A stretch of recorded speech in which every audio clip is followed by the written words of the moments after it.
Madam আপনার order এসেছিল। আচ্ছা ঠিক আছে। ম্যাডাম আপনার কিছু সাহায্যের দরকার ছিল। সাহায্য?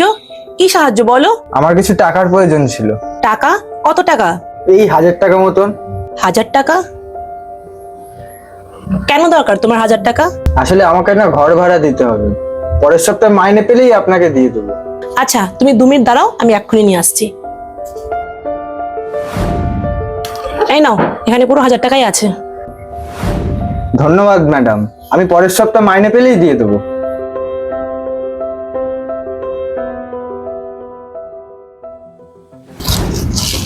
আরে দিদি, কালকে যে আমি এখানে টাকাটা রেখেছিলাম, টাকাটা কই? ও ওই টাকাটা? ওই টাকাটা তো আমি ড্রয়ার থেকে বের করে সিকিউরিটি গার্ডকে দিয়ে দিয়েছি। আরে ওর না টাকাটার খুব দরকার ছিল, তাই ওকে দিয়ে দিয়েছি। কি? ওখানে পুরো 2500 টাকা ছিল, তুই পুরো টাকাটা দিয়ে দিয়েছিস? কি? ওখানে 2500 টাকা ছিল, কিন্তু আমি তো ওখানে 1000 টাকা রেখেছিলাম। কালকে ওখানে আমি আরো 1500 টাকা রেখেছিলাম, তুই দেওয়ার সময় একবার চেক করে তো দিবি। আরে তুই চিন্তা করিস না, সিকিউরিটি গার্ডরা তো আমাদের চেনা, দেখবি তুই টাকাটা ঠিক ফেরত দিয়ে যাবে। তুই কোন যুগে বাস করছিস? আজকাল কেউ বেশি টাকা পেয়ে গেলে ফেরত দিতে চায় না। বসে বসে কেউ যদি 1500 টাকা বেশি পেয়ে যায়, তাহলে তোকে ওই টাকাটা ফেরত দিতে কে আসবে?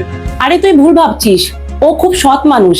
ও আমাদের সোসাইটিতে এত বছর ধরে কাজ করছে, এখনো পর্যন্ত কেউ ওর নামে কোনো কমপ্লেন করেনি। ও সবসময় ভালোভাবে কাজ করেছে। আর তোর কি মনে হয় মাত্র 1500 টাকার জন্য ও এখান থেকে পালিয়ে যাবে? কি বলিস? মানুষ তো 10 কোটি টাকার জন্য নিজের বিবেক হারিয়ে ফেলছে, আর এখানে তো পুরো 2500 টাকার ব্যাপার। তুই এটা বলো কোথায় থাকে? এখন তো ওর ডিউটির সময়, ওর নিচেই আছে। আর ওর বাড়ি হচ্ছে আমাদের সোসাইটির পাশেই। তুই এখন আমার সাথে চল, টাকাটা নিয়ে আসি, নাহলে ও পালিয়ে যাবে। আচ্ছা ঠিক আছে, চল।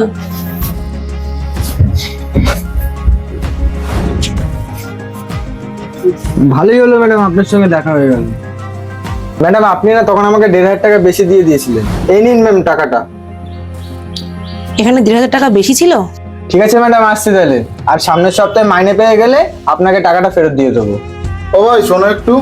আচ্ছা, আমায় একটা কথা বলো, যখন তোমার কাছে বেশি টাকা চলে গেছিল, টাকাটা তুমি তোমার কাছে রাখলে না কেন? তোমার জায়গায় যদি অন্য কেউ থাকতো, তাহলে সে টাকাটা ফেরতই দিত না। আজকাল তো সবারই টাকার প্রয়োজন। হ্যাঁ স্যার, টাকার তো আমারও প্রয়োজন, কিন্তু আজকে যদি আপনাদের টাকাটা রেখে দিতাম, তাহলে আজকের পর থেকে আপনারা আর কারোর উপরে ভরসা করতে পারতেন না। হয়তো আপনারা জানতে পারতেন না, কিন্তু ওপরে বসে ভগবান তো সবই দেখছি, আর ভগবানকে তো আমাকে জবাব দিতেই হবে না। আমার সততার কাছে এই 1500 টাকা কিছুই না। খুব ভালো ভাবনা চিন্তা তোমার দাদা। আজকাল তো এরকম মানুষ দেখাই যায় না। সবসময় তুমি এরকমই থেকো। ঠিক আছে ম্যাডাম, আসছি তাহলে। শুধু শুধু তুই ওকে সন্দেহ করছিলি, দেখলি তো ও কতটা সৎ। ও তো টাকাটাও ফেরত দিয়ে গেল। এবার বল তুই কি বলবি? হ্যাঁ, তুই ঠিকই বলেছিস। আমিও বা কি করবো বল? আজকাল যা পরিস্থিতি, সবার উপরে এমনিই সন্দেহ হয়। এখনকার দিনেও এমন যে সৎ মানুষ হয়, আমার তো বিশ্বাসই হচ্ছে না।